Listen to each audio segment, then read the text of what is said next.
শুভ সকাল। একাদশ শ্রেণীর ব্যবসায় শিক্ষা শাখার ছাত্রদের স্বাগত জানাই আমার অনলাইন সেশনে। আমি আপনাদের সায়ন স্যার যথারীতি নতুন একটি অনলাইন ক্লাস নিয়ে আপনাদের সাথে যুক্ত হয়েছি এবং আজকের ক্লাসটি হচ্ছে আমাদের ফিন্যান্স প্রথম পত্রের উপর, যেখানে আমরা সপ্তম অধ্যায়ের অর্থাৎ মূলধন ব্যয়ের ষষ্ঠ অংশ নিয়ে একটু আলোচনা করব। তো ইতিমধ্যেই কিন্তু আমরা পার্ট পার্ট করে আমাদের মূলধনের বিভিন্ন অংশ সোর্স গুলাকে ব্যয়গুলা বের করেছি। যেমন আমরা যদি একটু দেখি, আমরা এই চারটা সোর্স আমাদের সাধারণত আমাদের মূলধন সংগ্রহের উৎস ছিল: ঋণ মূলধন, অগ্রাধিকার শেয়ার, সাধারণ শেয়ার এবং ইকুইটি ব্যয়। ইকুইটি ব্যয়ের মধ্যেও আমরা দুইটা দেখেছি, যেটা মূলত নতুন শেয়ার ইস্যু, যেটা সাধারণ শেয়ারের সাথে রিলেটেড ছিল, আর আরেকটা ছিল সংরক্ষিত আয়। তো এই কয়টা উৎস কিন্তু আমাদের ব্যবহার হতো এবং আমরা ইন্ডিভিজুয়ালি প্রতিটার ব্যয় বের করেছি। আজকে আমরা মূলত দেখব আমাদের এটাকে ওভারঅল গড় করা, অর্থাৎ একসাথে নিয়ে সেটাকে আমি যদি ব্যয় বের করতে চাই, অর্থাৎ ডিফারেন্ট সোর্সের খরচগুলোকে যদি আমি একত্রিত করি, তারপর সেটাকে গড় করি, তাহলে কত গড় করা আমরা কিন্তু আগেও করছি, যে একটা ক্লাসে ছোটবেলায় আমরা করছি। একটা ক্লাসে একজনের বয়স 12 বছর, কারো 13 বছর, কারো 15 বছর। ওইটাকে কিন্তু আমরা গড় করি। আমাদের রেজাল্ট, পরীক্ষার রেজাল্ট, আমরা বিভিন্ন বিষয়ে বিভিন্ন মার্ক পাই, ওইটাকে আবার গড় করে আমাদের জিপিএও করা হয়। তো এই যে আমাদের ব্যয়ের গড়টাকে আমরা বলি গড় মূলধনী ব্যয়, অর্থাৎ ওয়াক। আমরা এই ওয়াক দেখবো আজকে, weighted average cost of capital. Then আমরা কিছু ওয়াক রিলেটেড বাড়ির কাজ এবং অঙ্ক দেখব, এবং আমাদের পরীক্ষার জন্য মনে রাখতেই হবে যে ওয়াকের অঙ্ক আমাদের পরীক্ষায় অবশ্যই থাকবে, অবশ্যই থাকবে। তো ওয়াক আমি যেটা একটু আগে বললাম, তো ওয়াক ওয়েটেড অ্যাভারেজ, ডাব্লিউ তে weighted, A for average, C for cost of, C for capital, weighted average cost of capital, গড় মূলধনী ব্যয়। আমাদের মূলধনের বিভিন্ন উৎসের ব্যয় বিভিন্ন রকমের হয়ে থাকে, যেমন আমরা ঋণের ক্ষেত্রে দেখছি, আমরা শেয়ারের ক্ষেত্রে দেখছি, আমরা অগ্রাধিকার শেয়ার মূলধন দেখছি, এক একটায় এক এক রকমের খরচ। যেমন সাধারণ শেয়ারের ব্যয় এক ধরনের, আবার ঋণ মূলধনের ব্যয় ভিন্ন ধরনের। তাহলে একটি ব্যবসা প্রতিষ্ঠান কিছু ঋণ মূলধন ব্যবহার করতে পারে, আবার কিছু অগ্রাধিকার শেয়ার ব্যবহার করতে পারে। এক্ষেত্রে সবগুলির গড় আমাদের জানা দরকার। তো একটি কোম্পানি বিভিন্ন উৎস থেকে তহবিল সংগ্রহ করে, গুরুত্ব প্রদত্ত গড় মূলধন ব্যয় বলতে, আচ্ছা ওয়েটেড আমরা গড় মূলধনী ব্যয়কে আরেকটা নাম দেওয়া হয় গুরুত্ব প্রদত্ত গড় মূলধন ব্যয়। এখানে বলতে আমরা বিভিন্ন উৎস থেকে সংগৃহীত মূলধনকে গড় করাকেই বুঝাবো। তো দীর্ঘমেয়াদে সার্বিক মূলধন ব্যয় হলো গড় মূলধন ব্যয়, অর্থাৎ দীর্ঘদিন যখন আমার এই অর্থগুলা ব্যবহার হবে বিভিন্ন উৎস থেকে আনা, বা বারবার আমি আনবো ফেরত দিব, তখন এটা মূলত কিন্তু আমরা গড় মূলধন ব্যয়টাই ব্যবহার করব। তো মূলধন ব্যয় কাঠামো প্রত্যেকটি উৎসর অনুপাতকেই আমরা গড় নির্ণয়ের ভার হিসাবে ধরা হয়, অর্থাৎ প্রতিটা ক্ষেত্রে আমাদের কতটা ইনভেস্টমেন্ট সেটাকে আমরা অনুপাত করে মূলত আমরা গড় মূলধন ব্যয়ের ভারটা বের করব। তো প্রতিটি উৎসের ব্যয়কে তার অনুপাত দ্বারা গুণ করে প্রতিটি উৎসের ভার প্রদত্ত ব্যয় বের করে প্রত্যেক উৎসের ভার প্রদত্ত ব্যয়কে যোগ করলেই আমরা কোম্পানির ভার আরোপিত গড় মুনাফা পাবো। মানে কি বলতেছি, প্রতিটি উৎসের ব্যয়কে তার অনুপাত দ্বারা গুণ, অর্থাৎ যেটা ব্যয় আমরা কেডি, আচ্ছা সূত্রটা যদি একটু দেখি, WD KD plus WP KP plus WR K R plus WE KE. আমরা কিন্তু ডাব্লিউই, ডাব্লিউডি, ডাব্লিউপি এই জিনিসগুলো জানি না, বাট কেডি আমরা বের করা শিখছি, কেপি বের করা শিখছি, কে আর বের করা শিখছি, কে ইও বের করা শিখেছি। তো এই ব্যয়গুলাকে আমরা কি করব, তাদের অনুপাত দ্বারা গুণ করব। তো অনুপাতগুলা বলতে মূলত আমরা বুঝাচ্ছি, ডাব্লিউডি বলতে আমরা বুঝাবো ঋণ মূলধনের অনুপাত, অর্থাৎ মোট মূলধনের যতটুকু অংশ ঋণ মূলধনে ইনভেস্ট করা হয়েছে। দেন ডাব্লিউপি অগ্রাধিকার মূলধনের যতটুকু অংশ টোটাল মূলধনের যতটুকু অংশ অগ্রাধিকার শেয়ারে দেওয়া হয়েছে। WR আমাদের রক্ষিত আয়ের যতটুকু অংশ আমাদের ঋণ মূলধনে বা আমাদের টোটাল মূলধনের যতটুকু অংশ আমরা রক্ষিত আয়তে দিয়েছি, এবং WE আমার মূলধনের যতটুকু অংশ আমি সাধারণ শেয়ার থেকে নিচ্ছি, এবং প্রত্যেকটার অনুপাত বের করে আমরা যার যারটার সাথে তাকে গুণ করব, এবং সর্বশেষ কাজ হচ্ছে যোগ করা। ঠিক আছে, এইভাবে আমরা ওয়াক বের করবো, এবং এটাও আমাদের পার্সেন্টেজ ফরম্যাটে আসবে। তো সব কিছু করার পর আমরা এটাকে 100 দিয়ে মাল্টিপ্লাই করে পার্সেন্টেজ ফরম্যাটে নিয়ে যাব। তো এই হচ্ছে মূলত ওয়াক করার কাজ। তো এই যে যেটা আমি বলতেছিলাম, তো আমাদের ডাব্লিউডি মানে হচ্ছে ঋণ মূলধনের অংশ। তো ঋণ মূলধনে যতটুকু, সাপোজ আমার টোটাল মূলধন 100 টাকা, তার মধ্যে আমি ঋণে 10 টাকা দিছি, তার মানে 10/100। তো হয়তোবা 30 টাকা আমি অগ্রাধিকার শেয়ার দিছি, তাহলে মোট মূলধন আমার 100 ছিল। তো সব সময় মোট মূলধন নিচে 100 থাকতেছে। আমাদের অনুপাতের অঙ্কও কিন্তু এরকমই আমরা করতাম ছোটবেলায়, যে অনুপাত। তো অগ্রাধিকার শেয়ারে যদি 30 টাকা নিয়ে থাকি, তাহলে অগ্রাধিকার শেয়ার উপরে 30 টাকা।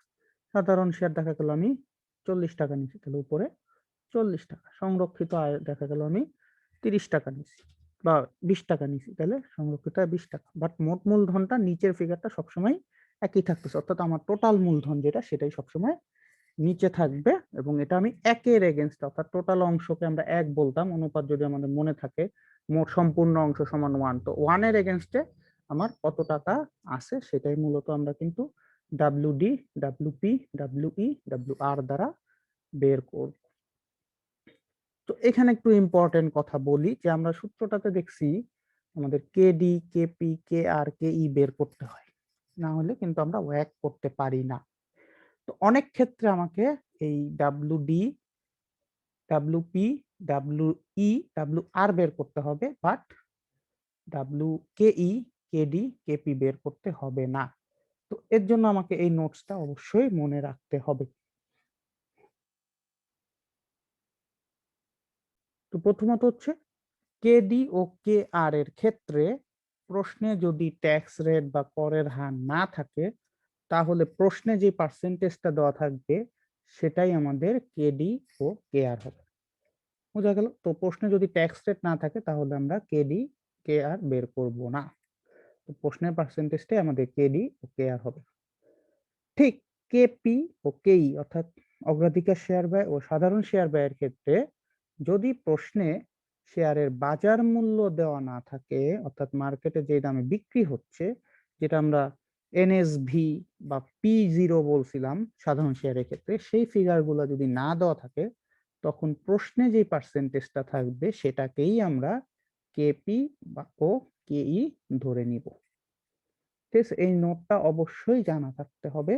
তো আবারও বলতেছি আমি, যে KD আর KR এর ক্ষেত্রে যদি ট্যাক্স রেট, অর্থাৎ আমরা KDর জন্য আমরা ব্যবহার করব কর্পোরেট ট্যাক্স রেট বা ব্যবসায়িক করের হার, আর KR এর জন্য আমরা ব্যবহার করব ব্যক্তিগত করের হার। যদি এই দুইটা ফিগার না থাকে বা যে কোনো একটা যদি না থাকে, সেক্ষেত্রে আমরা ধরুন ব্যক্তিগত করের হার নাই, তো KRটা আমাদের লাগবে না। তো ডাইরেক্ট KR এর একটা পার্সেন্টেজ দেওয়া থাকবে। আর KP এবং KE এর ক্ষেত্রে যদি বাজার মূল্য প্রশ্নে দেওয়া না থাকে, সেক্ষেত্রেও আমরা প্রশ্নেই একটা পার্সেন্টেজ দেওয়া থাকবে, সেটাকে আমরা KE এবং KP ধরে নিব। আরেকটা কথা, যে আমাদের এখানে যেমন 4টা ভাগ দেখাইছি আমরা, তো সব সময় যে সব কোম্পানি 4টা অংশ ইউজ করে তাও না, তার থেকে কম হতে পারে। যেমন হইতে পারে কেউ ঋণ আর অগ্রাধিকার শেয়ার নেয়, এমন হইতে পারে কেউ প্রথম 3টা রাখে, এমন হইতে পারে কারো ঋণ নাই, লাস্টে 3টা আছে। তো সেই ক্ষেত্রে তার মোট মূলধন তখন সূত্রটা থেকে যে অংশটা নাই সেটা আর হবে না। ধরুন ঋণ নাই, তার মানে ঋণের অংশ নাই, তখন WP, সংরক্ষিত আর নাই, তখন WR, KR এর অংশটা থাকবে। অর্থাৎ এটা হচ্ছে টোটাল সূত্রটা। এখন যতটুকুন থাকবে ঠিক ততটুকুন অংশই আমরা নিব। তো আমি এখন একটা অঙ্ক যদি দেখি, যেমন এখানে মূলধনের উৎসগুলা দেওয়া আছে, 10% ঋণপত্র 2.5 লাখ টাকা, কর পরবর্তী ব্যয়। তো এখানে কর পরবর্তী পার্সেন্টেজও 3টা দেওয়া আছে। তার মানে এখানে অগ্রাধিকার শেয়ারেরও টাকা দেওয়া, সাধারণ শেয়ারেরও টাকা দেওয়া, পার্সেন্টেজ দেওয়া। কিন্তু আমি একটু আগে নোটস বলছিলাম যে ট্যাক্স রেট না থাকলে KD বের করতে হবে না। তো এখানে কোনো ট্যাক্স রেট নাই, তার মানে আমার এই যে কর পরবর্তী ব্যয়টাই মূলত এই পার্সেন্টেজ হিসাবে কাজ করে। 10% ঋণপত্র কিন্তু আসলে আমার সুদ যেটা ইন্টারেস্ট কত পার্সেন্ট দিতে হবে সেটা বুঝায়। তো এটা না, আমাকে যেটা ব্যয় করতে হবে সেটা হচ্ছে আমার কেডি। ব্যয় মানেই আমার কেডি মানেই ব্যয়। তো কেডি এটা টিচার বের করে দিছে। দেন কেপি এবং কেই অর্থাৎ এখানে কোনো শেয়ারের বাজার মূল্য দেওয়া নাই, তার মানে কেপি কেইও টিচার বের করেই দিছে। তো আমার জাস্ট কাজ হচ্ছে এই যে তিনটা এখান থেকে বের করা। এই অঙ্কের ডাব্লিউ আরও নাই, তার মানে আমি প্রথম তিনটা বের করব। তার মানে মোট মূলধন কত এখানে? 1 লাখ টাকা, সরি 10 কোটি টাকা, 10 লাখ টাকা। এখানে একটা জিরো কম আসছে, এটা 10 লাখ টাকা হবে। তো 10 লাখ টাকা। তো ঋণপত্রের, তাহলে আমরা বলছিলাম ঋণ মূলধন ডিভাইডেড বাই মোট মূলধন। তার মানে ঋণ মূলধন 2.5 লাখ ডিভাইডেড বাই 10 লাখ, অগ্রাধিকার শেয়ার মূলধন ডিভাইডেড বাই মোট মূলধন, তাহলে 2.5 লাখ ডিভাইডেড বাই 10 লাখ। সাধারণ শেয়ার মূলধন ডিভাইডেড বাই মোট মূলধন। তো এই তিনটা যোগ করলে দেখা যাবে 1 হবে। তো কোনো কারণে এটা গ্যাপ হইলে অনেক সময় হয় না, বা 1.99 বা 1.1 হয়ে যায়, সেই ক্ষেত্রে আমরা কোনো একটা থেকে 1.1 কমাই দিব বা 0.1 বাড়াই দিব, সেটা কোনো প্রবলেম হবে না। তো এই ক্ষেত্রে আমাদের কেডি, কেপি, কেই তিনোটাই দেওয়া ছিল এখানে। তো জাস্ট আমরা অনুপাতটা করে নিছি বা পয়েন্টে নিয়ে গেছি। তারপর আমার ফর্মুলা যেটা বলে, এখানে যেহেতু তিনটা অংশ আছে, টোটাল আমাদের 4টা অংশ ছিল, এখানে ডাব্লিউ আর এর অংশটা নাই, তার মানে আমরা ডাব্লিউ আর এর অংশটা দিচ্ছি না, না দিয়ে বাকি তিনটা অংশ অনুযায়ী এখানে মান বসায় দিচ্ছি। তো অনেক বইতে এটা পার্সেন্টেজ ডাইরেক্ট লেখা থাকে, তো অটো পার্সেন্টেজে আসে। তো আমি বলবো আপনারা ডাইরেক্ট পার্সেন্টেজে না লিখে পয়েন্টে নিয়ে গিয়ে লিখে লাস্টে না সেটাকে 100 দিয়ে মাল্টিপ্লাই করে দিবেন, সেটা হলে সবচেয়ে ভালো। যেহেতু অনেক বইতে ডাইরেক্ট পার্সেন্ট লেখে, এভাবেও করা যায়। কেউ যদি এইভাবে চান সেভাবেও করতে পারবেন, কোনো সমস্যা নাই। আবার কেউ যদি না এটা পয়েন্টে নিয়ে যাব, সবগুলা পয়েন্টে নিয়ে লিখে লাস্টে যে আমি 100 দিয়ে গুণ করব, সেটাও করতে পারেন। আর যদি কেউ পার্সেন্টেজ রাখেন তাহলে আর 100 দিয়ে গুণ করতে হবে না। তো এটা খুবই স্ট্রেট ফরওয়ার্ড ছিল, যেখানে সব টিচার বের করে দিচ্ছে। তো অনেক ক্ষেত্রে আমাদের সব বের করে দেওয়া থাকে না। তো আমরা যদি এই ম্যাথটাতে দেখি একটু, এই ম্যাথটাতে কিছুই বের করা নাই। ন্যাশনাল টি কোম্পানির সাধারণ শেয়ার মূলধন 150 কোটি টাকা, ঋণ মূলধন 150 কোটি টাকা এবং অগ্রাধিকার শেয়ার মূলধন 100 কোটি টাকা।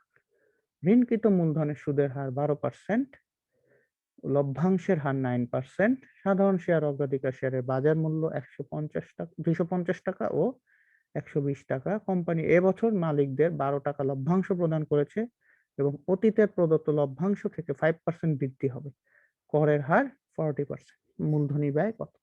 আমরা প্রথম 1 নাম্বার থেকে আসি। সাধারণ শেয়ার, সাধারণ শেয়ারের বাজার মূল্য দেওয়া ছিল, দ্যাট মিনস আমাকে কেই ক্যালকুলেট করতে হবে।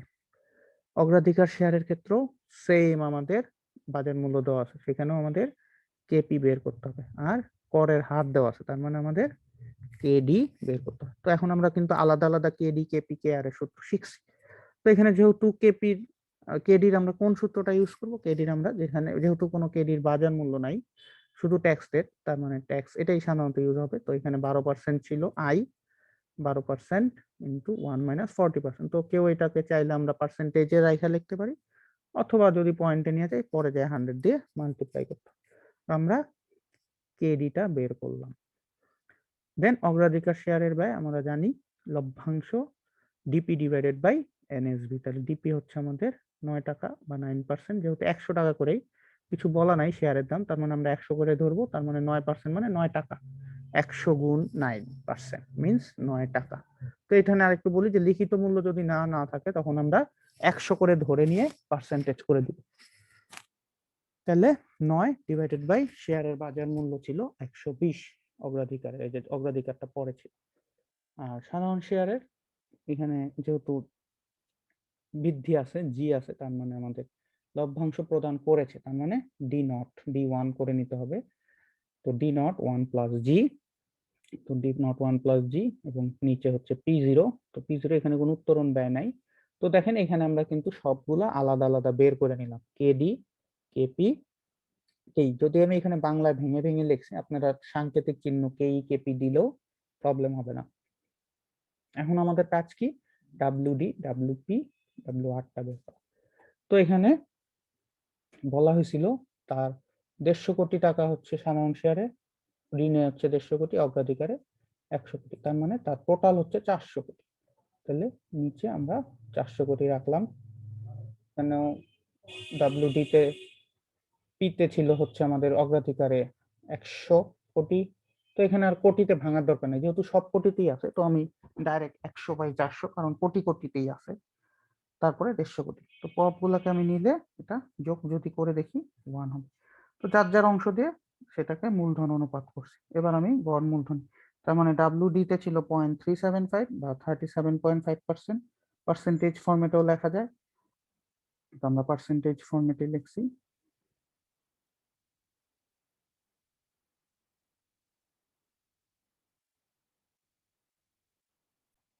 আমি পার্সেন্টেজ ফর্মে রাখতেছি সবগুলা। তো এটাকেও পার্সেন্টেজে নিয়েছি, সবগুলাকেই পার্সেন্টেজে নেওয়া যায়, অথবা আমি সবগুলা পয়েন্টে রাখতে পারি, অথবা একটা পার্সেন্টেজ একটা পয়েন্টে রাখা যায়। তো সেই ক্ষেত্রেও কোনো প্রবলেম হয় না। এগুলো সব যদি আমি ক্যালকুলেট করি তাহলে দেখা যাবে আমার অ্যান্সার হচ্ছে। তো আপনারা যেটা করবেন সবগুলা পয়েন্টে রাখবেন, মানে এটাও পয়েন্টে থাকবে, এটাও পয়েন্টে, এই সবগুলাই পয়েন্টে নিবেন এবং সেভাবে লিখবেন। তো এটা অনেক বইতে যেহেতু ওইভাবে থাকে, এর জন্য আমি সবগুলাই দেখাচ্ছি। কিন্তু সবচেয়ে ভালো উপায় হলো আমার এটা পয়েন্টে থাকবে, আমি এগুলাও পয়েন্টে লিখবো, লাস্টে গিয়ে 100 দিয়ে মাল্টিপ্লাই করবো, কারণ কিছু পয়েন্টে কিছু পার্সেন্টেজে লিখলে আবার অ্যান্সারটা কিন্তু অন্যরকম হয়ে যাবে। তো সবগুলা দশমিকে লিখে লাস্টে গিয়ে আমরা 100 দিয়ে মাল্টিপ্লাই করবো। প্রতিটা অঙ্ক আমরা এইভাবে করব। তো এই হলো আমাদের আজকের আলোচনা, এবং আজকের আলোচনা থেকে আমি ম্যাথ একটা দিচ্ছি। তো এখানে সব দেওয়া আছে, এটাতে সবকিছু বের করে দেওয়া আছে, আপনারা জাস্ট বের করবেন কিভাবে ও একটা নির্ণয় করতে হয়। আর এখানে শেয়ার মূলধন 200 কোটি, ঋণ মূলধন 100 ও অগ্রাধিকার শেয়ার 50 কোটি। শেয়ারের সুদের হার 15%, অগ্রাধিকার লভ্যাংশের হার 12%। সাধারণ শেয়ারের বাজার মূল্য ও অগ্রাধিকার শেয়ারের বাজার মূল্য যথাক্রমে 200 ও 150। শেয়ার মালিকদের লভ্যাংশ সাধারণ শেয়ারের ক্ষেত্রে 15 টাকা এবং অতীতে বৃদ্ধির হার 8% হলে করের হারও 30% সেক্ষেত্রে গণ্য। মানে সবগুলা বের করে নিতে হবে, যেটা আসলে সেকেন্ড ম্যাথটা আমি যা করাইছি সে হুবাহু ওই ধরনের ম্যাথই দিছি। তো এটা, এবং আবারও বলতেছি, ওয়াকের ক্ষেত্রে সবগুলা পয়েন্টে নিবেন, WD WP সব পয়েন্টে, কেই কেপি গুলাও পয়েন্টে বসায় লাস্টে যায় পার্সেন্টেজ করবেন, যেটা আমি এখানে করি নাই, আমি মুখে বলে দিলাম। বইয়ের গুলো আমি ফলো করে করছি, কারণ অনেকে বই দেখে কনফিউজ হতে পারেন। একটু লেকচার দিলাম, তো লেকচার থেকে আমি এটুকুই বলবো যে সবাই পয়েন্টে নিয়ে যাবেন, আগে সব পয়েন্টে নিয়ে তারপর 100 দিয়ে মাল্টিপ্লাই করবেন। সবগুলা পয়েন্ট রেখে রেখে গুণ করবেন, এগুলা সব পয়েন্টে নিবেন, এটা পয়েন্টে লিখবেন, এটাও পয়েন্ট আকারে, এই যে 0.375 এটাও লিখবেন 0.720, এইভাবে সবগুলো পয়েন্টে লিখে লাস্টের লাইনে গিয়ে 100 দিয়ে মাল্টিপ্লাই করে 7.60 হবে। তো এইভাবে করে করবেন, তাহলে ভুল হবে না। তো সবাইকে অসংখ্য ধন্যবাদ, সবাই ভালো থাকবেন, সুস্থ থাকবেন এবং মনোযোগ সহকারে লেকচারটা ফলো করবেন। ওয়াকের লেকচারটা পরীক্ষার জন্য খুবই ইম্পর্টেন্ট। আমি আরো একটা ওয়াকের উপরে ক্লাস নিব, তারপর সৃজনশীল ক্লাস নিয়ে এই চ্যাপ্টার শেষ করব, এবং তার আগে একটা জুম ক্লাস হবে, আগামী ক্লাসটা হয়তো আমরা জুমে নিব। তারপরে আরেকটা ওয়াকের ক্লাস দিব, তারপর আমি একটা সৃজনশীলের ক্লাস নিব, এই চ্যাপ্টার ক্লোজ করব। এরপরেও যদি কোনো জুম ক্লাস লাগে এই চ্যাপ্টারে, নিতে পারবো। তো সবাইকে অসংখ্য ধন্যবাদ, ভালো থাকবেন সবাই।